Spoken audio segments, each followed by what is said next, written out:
Hello everyone and welcome to Snap Take. This is Glazer of Snap Judgments and this video is later than usual. Usually we release at 8 a.m. Eastern every single day, but we have to wait for Second Dinner to release their new season video in order to go over every single card to make sure we have all the best and most up-to-date information for you. So that's what we've got today.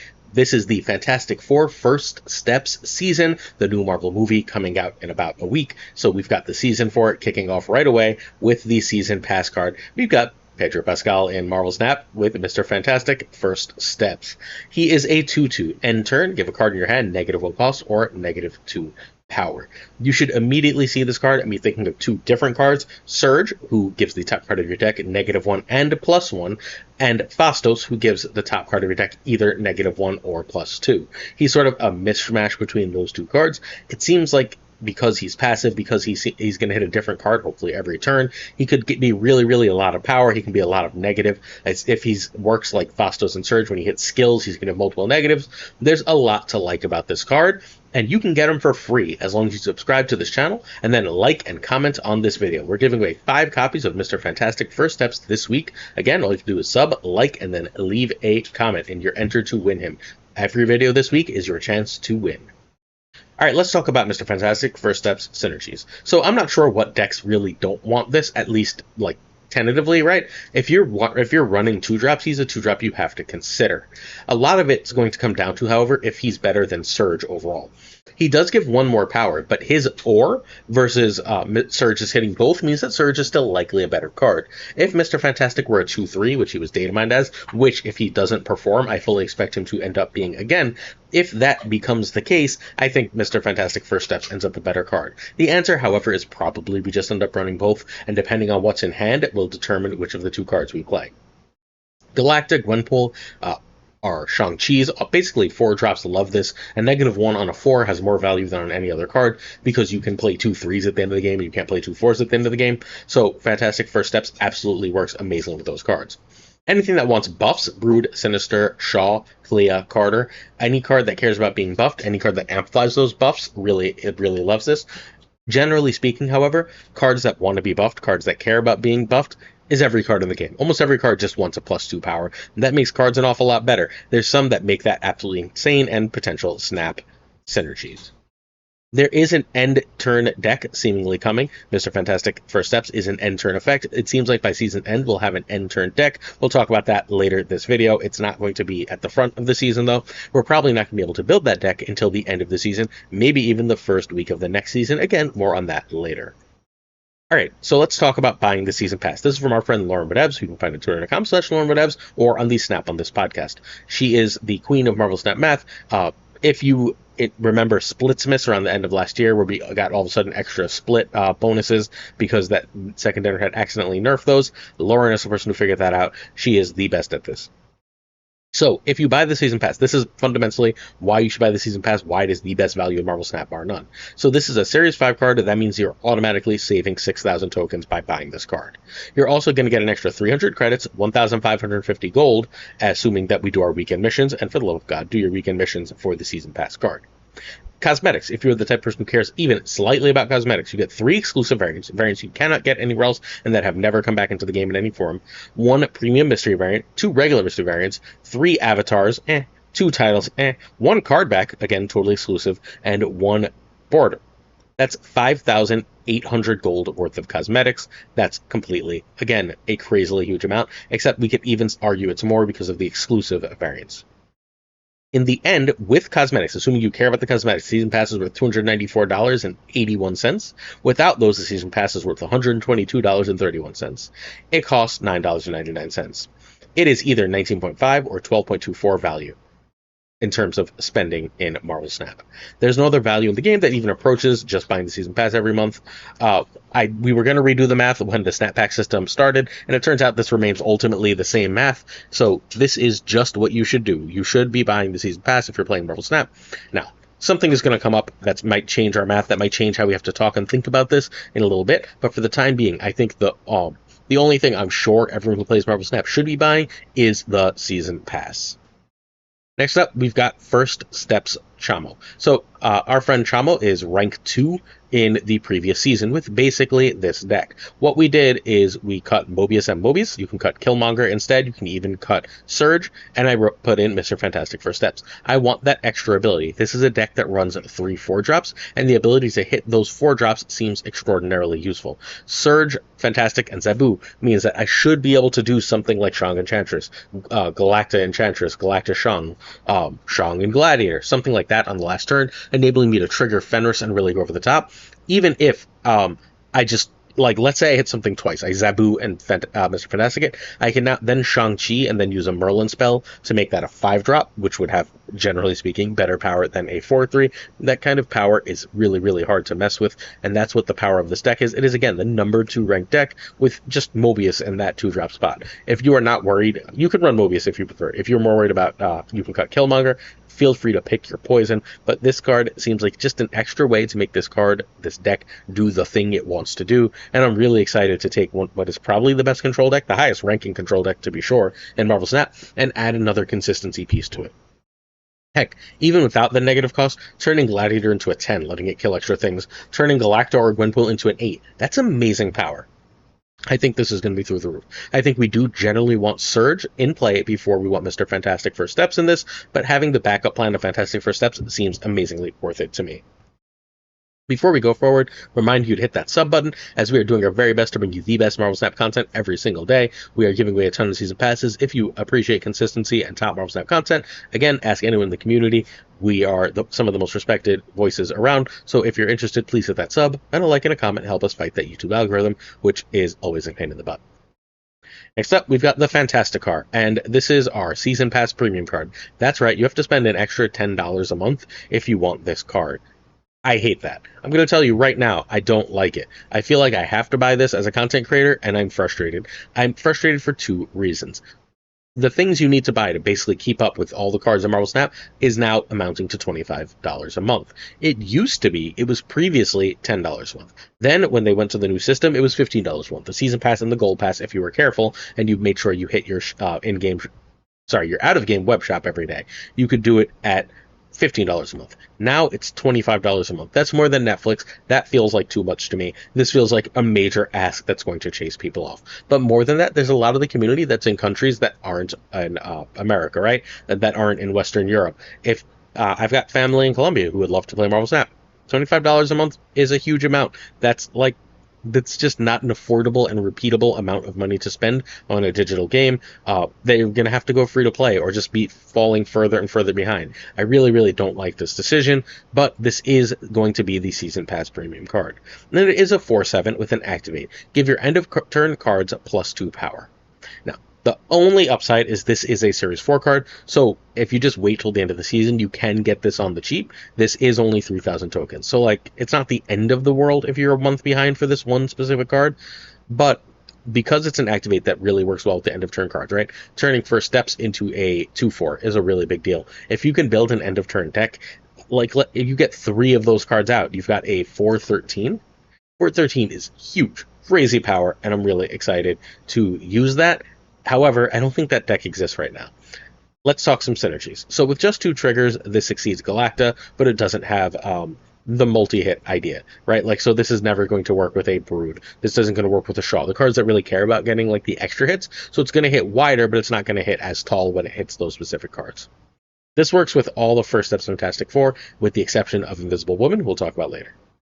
At season end, we're going to talk about that deck at the end. I could see Surfer wanting this as in a reasonable world because we've got a couple of 3-drops in Surfer, namely Makari, and we can do just all end of turn cards, which we should look at, right? The ones listed in yellow really, really care about this buff. So Adam Warlock really likes the ability to get +2 power. However, you're not going to be able to get that power until without some shenanigans as soon as turn 5, so I'm not sure Warlock cares. All these cards like hitting +2 power, but they don't need it, right? They're not doing anything extra. So Atuma, Black Cat, Bruce Banner will carry the buff at least. Doom 2099, okay. Isan seems solid, but it's already a strong target. Havoc doesn't hate the +2 at all. Those lanes are often won by small margins. Hydra Bob is a good card to get a +2 there. Makari seems like a great hit. Makari and Hydra Rod both seem like great hits. Marvel Blaze of 3/3 is nice. Red Hulk is already buffing. Strange Supreme is fine. Sunspot is fine. An extra +2 there is again good, but not amazing. Ross, General Thunderbolt Ross, I guess not really playable, but fine. Thena likes it. Fantastic First Steps likes it fine. Thing and Human Torch really, really like it. But we will talk again about those two specific cards when we get to them, and we'll mention their Fantasticar synergies. So I'm pretty sure this deck is wrong. It's close to right, but it's not quite there. I think we want to cut Bast and Age of Venom because we have the Fantasticar here, and instead of Bast and Age of Venom and probably Cassandra Nova, we want to run what's going to end up being like a Human Torch First Steps. We want to run some extra end of turn stuff, right? Like, I could see this easily running a Havoc. I could easily toss Athena in there since I have so much cheap stuff. But I'm pretty sure that I want to mess around with this. However, because let's say I play Mr. Fantastic First Steps, I play a Warlock Athena and a Captain Marvel, that's up 415, right? That seems like a totally reasonable amount of cards to play in a game. I think I'm going to chuck Makari in for Cassandra Nova because the 5 power for free seems nice. But I do think that Fantasticar has a real place in decks that look like this. Is this going to be better than the classic Havoc version? My general guess is no, but I am excited to at least try it out and mess with it. Again, we're going to talk about the end of the season version of this deck at the end of this video. Next up, we have Herbie, the Spotlight card that I am in love with. A lot of people, I think, are sleeping on just how good this is because Mr. Fantastic First Steps looks so excited. So each turn this is in play, swap to a new Activate until one is used. First one, Activate. Give 2 of your cards at each other location +1 power. Okay, so it's going to turn into a 2/7 if you have 2 different cards at each other location. And we can amplify that buff, right? We can use our Captain Carters and our Sebastian Shaws in that deck. That seems great here. Then we have Activate, create a rock here, set its power to 4. That also seems really good. That one is in particular good with Captain Carter, right? We play Carter and this, and then we activate this. The rock goes behind Carter. It's immediately a 6 power card or more with the Carter buff. Next up, because we're talking about buffs, double this card's power. So since this card gives buffs, it seems like it might go well in a buff deck. If that's the case, occasionally this is just going to take a stray +2, and all of a sudden you've got a 2/10. And then, of course, we have Wiccan as an ability. Next turn, you get +2 energy. Yeah, I'll take that. Thank you. Next turn, you get +2 energy. Seems like a really powerful thing. All of these seem good in the right deck. I am very, very excited. So he's basically guaranteed to be good because every time we get a card that does stuff like this, it's good. He does the same kind of thing as Nico, Kate Bishop, and Merlin, where they have different effects turn by turn. He usually plays as a 2/6 or 2/7, and if he's not doing that, he's adding 2 extra energy, which you should be able to get an extra 3 to 5 power out of. Surfer loves buffs and extra energy, Brood, Shaw, and Carter also loves that rock. This card's only chance of not being great is that Kate Bishop and Merlin and Surge and Fantastic First Steps are all 2-drops, so there could be too much competition that pushes this out, but I do think that it's going to be really, really hard not to find reasons to play this, given how much power it can add to your board. So I decided that, well, one of the best places, this is our friend Avazord's deck. Ava has this priority deck. This deck wants to be going first, and I think Herbie is an amazing way to try and make sure that we have priority, right? I get that rock for 7 power. I can put power in the side lanes to make sure I have power. He can double his own power. All that stuff seems like it's very good for this list. Am I playing him over Daredevil? No, probably not. But on turn 2, on turn 3, I can easily see playing him over Fenris Wolf if I don't have Supergiant, over Mercury if I don't have Cannibal. Just that extra bit of power, that extra bit of stuff to do seems amazing. And I just want to go back and see something very quickly. Give 2 of your cards at each other location. So he doesn't have to be played mid or anything, right? You don't have to play him mid to do it. Give 2 of your cards at each other location. So as long as you have 2 cards at each other location, he's just going to give you that little bit of push in a deck that wins by a lot of small margins to go over the top in ways that are fairly unpredictable. I think that he's going to be absolutely great at grabbing priority. They nerfed most of the priority cards. They nerfed Sam Wilson. They nerfed Makari. They nerfed Rocket and Groot. Herbie is the first priority card they've printed in a while, and I think that he's going to be able to bring this type of deck to the top of the metagame. Next up, we've got who I know a lot of people are considering the star of the month. It is Human Torch First Steps. This is the 7/15 Spotlight. End of turn, +1 power, once per game. If your side here is full, double this card's power instead. So if you play him on turn 3, he's going to go 3/3 at the end of turn 3, 4 at the end of 4, 5 at the end of 5, 6, and then he's going to not, because instead he's going to double, right? So he's going to be a 3/10. But the caveat there is that there's other ways to buff, right? The caveat there is that there are other ways to buff him. If you buff him with Herbie, if you buff him with Surfer, whatever, his end of game ability is going to trigger, and he's going to get huge and lane-winningly, stupidly big, which seems amazing to me, at least, you know? I'm very excited for that. So anything that buffs him gets a double buff. So you want to try and fill his lane on the last turn in order to do that. I like him in sort of like the smaller Surfer lane, like the Galacta lane. It seems reasonably good, or Gwenpool lane, where I'm playing my bigger cards elsewhere, and then we fill that lane with Surfer on the last turn, and he gets really, really big. He's a 3/10 on if played on 3 and filled otherwise. He's if you can fill his location, he's basically going to be a 3/6 at least. I think he's going to be crazy powerful in Surfer, and he's going to work well with the new end of turn Fantasticar stuff. You trigger Fantasticar, he gets +2, he doubles that to +4. There's a possibility he's bad if not played on 3 that could weaken him, but even on 6 with Surfer, that's 8 power. I think that there's a very little chance of this card not being very good in Surfer, and this is the Surfer deck I wanted to put together for him. The idea here, you're seeing the 1/2 Human Torch. Snapzone was being a pain in the butt when I made this deck. It is the 3/2 Human Torch. All good? So pretend he's the 3/2. So I can play Surge or Fantastic First Steps and hopefully get that Human Torch. Or I can play Herbie and get that potential buff, or help me fill that potential lane for Human Torch. All that seems really good, right? I've still got everything else. I've got my early game Surfer cards. I want to run Shaw now because I've got First Steps Fantastic, I've got Surge, I've got Herbie, and I've got my Galacta. Maybe Galacta should be Gwenpool. I'll have to mix and match with that given the Galacta nerf. But I've just got so many different ways to buff key cards and so many cards I want to buff. I want to buff Brood, Shaw, Carter, and Human Torch. So that's 4 cards I want to buff. And then I have First Steps, Surge, Herbie, and Galacta and Surfer to do so, and I think that this is just going to be a meta deck. It's hard for me to imagine this not being a meta deck. I'm very excited to watch what Heart of the Cards does with this, and see if he finally puts Shaw on the deck, but I just think this is going to be wildly strong. Before we go forward, please don't forget, I should be streaming tomorrow around 8:30 p.m. Eastern, twitch.tv/PulseGlazer. Please swing by if you're interested in checking out some gameplay for these new cards. Next up, we've got The Thing First Steps coming in 7/22. The Thing is a 5/6 end of turn +2 power once per game. If your side here is full, destroy an enemy card here with less power. So I'm less in love with this than I think a lot of people are. I don't usually want to fill the lanes of my 5/10s, right? I want my 5/10s to be able to sort of win locations without me doing a lot of extra work, which means I often want to ramp this out. But if I want to ramp this out, now it's shongable, whereas one of the benefits here is that this becomes a 5/10 that is not shongable. So I'm not 100% sold on this, but it is a really cool card and one that could have a lot of power in it. If played on 5, Strong proves 5/10. If you fail, you could kill 9 or less power card, but again, you don't necessarily want to fill your 5/10 lanes, but even more than you don't want to fill your 5/10 lanes. A lot of this is anything that costs less than the opponent lanes. It's not the highest cost, so sometimes you're just going to hit a rock, right? Like, you're going to be taking a lot of 50/50s or less with this card. I'd guess this is the worst of the cards this season, but I still don't think it's bad. It seems like at least a good stat stick, especially with ramp. My assumption is Arishem, Luna, and Jennifer Kale all really like this card, because they have other things they'd rather ramp into, and then you can play this, and if you miss, you can always just drop this card, which to me means that we want this in Infinity Ultron. Again, pretend this is the 5/6 thing. But so we've got Luna and Merlin that we can, and sort of Fantastic and Zabu that we can use to ramp into this thing, right? So that we can use to ramp into the thing. What we're actually trying to ramp into is Infinity Ultron.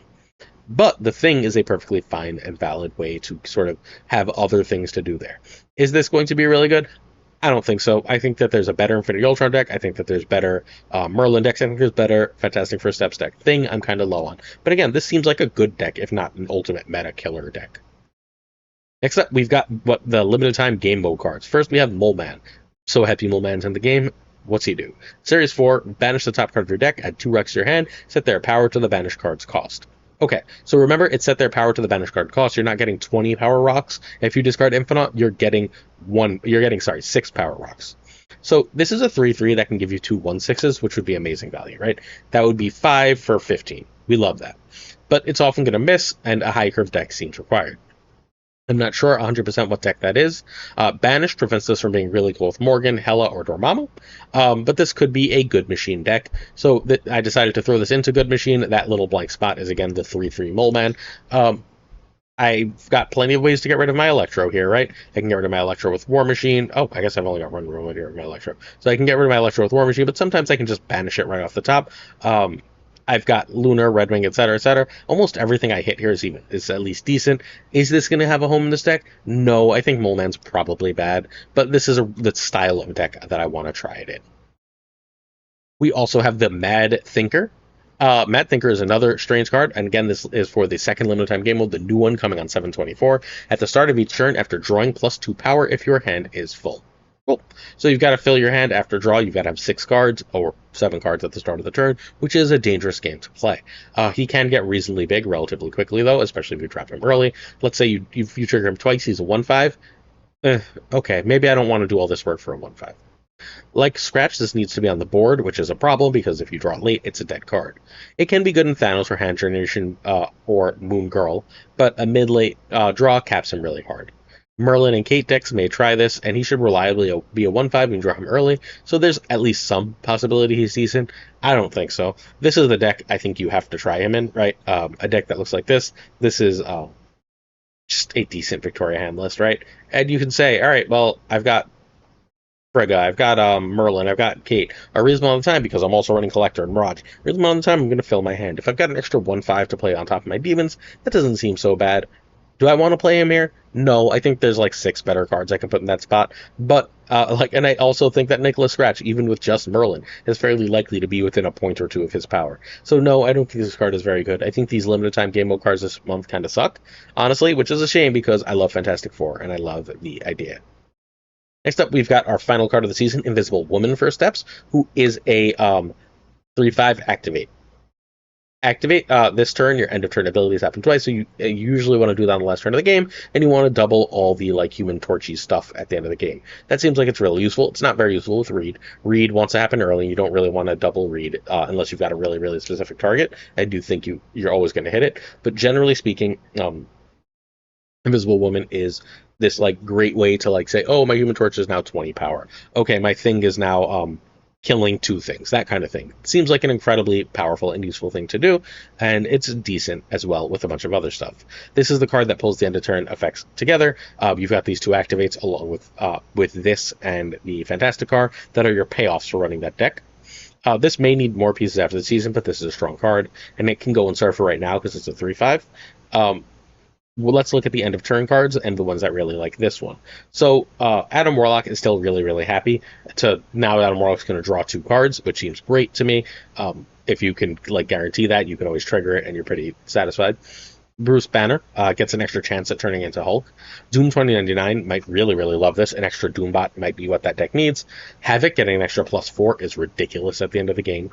Marvel Boy for an extra +3 is also huge. Strange Supreme eating an extra card. Sunspot doesn't actually eat the energy, so Sunspot getting double energy seems crazy. You go Sunspot, skip Moon Girl, this Moon Girl, skip trigger, and you're just huge. Ross to draw an extra 6-drop. That seems like actually probably a deck. Sunspot, Ross, and this. Athena, again, getting extra +2. And then Fantastic likes this early. The Thing and Human Torch, however, absolutely love this card. So the end of the turn deck, I tried to make an end of turn Surfer, and remember this is again the 3/4 Human Torch. So we're going to be able to buff and double Human Torch. Makari is going to be able to get the extra power, and then, ooh, that's kind of it, right? I guess maybe it's not super good in this. Ooh, this is going to need next month. So next month what we get, is whatchamacallit, is name of card. Is the new Silver Surfer First Steps that's going to double an on reveal if you're winning a location, and that seems really, really strong with like Gwenpool. That seems really, really strong with Surfer, and that's an end of turn ability, so Invisible Woman will let that happen again, hopefully, unless it gets overwritten. So and it will be buffed by Fantasticar. So I think we do need that, but like the Invisible Woman First Steps is at least a really, really cool idea in order to try it. So we've only got a couple of triggers in this deck, which probably means it's not worth it, but it might just be worth it for Human Torch alone in a Surfer style deck. Also, Mysterio plus Elsa Bloodstone means we can probably fill lanes and get extra value from filling them. So I think that's really, really solid. I could not figure out how to get all the cards I want to do in here. This is going to be a deck building puzzle, but since they're building a whole ton of cards around it, I do think this one gets good eventually. All right, let's tier every card this month. So the must-have card is Mr. Fantastic First Steps. I think that is the only card that we really, really must have. I think Human Torch First Steps and Herbie are both solid buys. Human Torch is particularly just going to be a really good 3-on-3 in anything that wants to fill lanes. Again, we just saw that I think it's going to go really well with Mysterio. It's going to go really well with Elsa Bloodstone. It's going to go really well with Surfer. So if you're interested in any of those style decks, please look there. Herbie, meanwhile, is just a 2 power card, right? Like, the best cards in the game are 2 drops. I think Herbie's 1. I think for decks you like, if we figure out the right cards, Thing and Fantasticar are going to be nice. Invisible Woman should also be in the B tier. If the deck comes together, it'll be a deck that you like. Fantasticar Invisible Woman will be necessary for that deck. And I do think Mad Thinker and Molemen are bad. We shouldn't get them without buffs. That's it for this preview video. Check out patreon.com/snapjudgments if you're willing to throw some extra support in the channel. Certain tier support come with on-air thanks every video. Thank you to JonesySnap22, our patron of the month, Abigail Keeson, Matt Turburnett, It Regardless, LAB, Inc., I Am Frostman, Hotan Evident, Prime Ryan, Ryan Burke, Ryan Wood, Snap, Renwrench, Caretix Lee, Corey, Kazushi, Archangel 3K, Black Dahlia, Parafrost, The Goat Seeker Code, Hallowed, Only Fox, Synth, Front Absolute Shannon, Nightmare, Dirty Casual, Mr. Kerfuffle, Cables, Ginger Prime, Philip Rakovich, Philly, Haplo, Kenny Loggins of the Danger Zone, The Bizza, Black Sheep is 23, XRC and Skippy G, Jessica Gamble, Mr. Slush Death, The King of Bros, The Great Kazoo, Werewolf, Steve O, 131, KFC Hoda, Clam, Colonel Foreman, Rob Silverman, David G. Wingfield, Steven, Brian Kaufman, Tristan H. Martin, Jason B., Mr. Grexteria, Matt B., Corey, Corin, John Q., Jim McHugh, Yes Stout, Ace Age, One Big Man, Milkman for Reals, Cactus Tag Reacher, Yo Marco, Ted Pro, Quid Pro Joe, Snapchat Joe, Dick Carlo, 220, Models Munchie Green, Bickety Boom Bot, Bricks 2 Click, Green Goblin, Unibot V2, Flan 56, Spectrum Mix, Hoot, Agu, Ocularis, Matt H, DJ, Mikey Hedgings, No Frickin' Flex, Nick the Greek Geek, Toxic Soul King, Zodric 74, The King of Canada, JJ, Dead Man Falcon, Fafler Newman, Two Ties, The Great Lord as the Packing Tucker, and of course Gunny T. The T stands for Catch you tomorrow. I'm really, really excited for this season. Hopefully you are too. Gotta love the Fantastic Four. See you soon. Peace.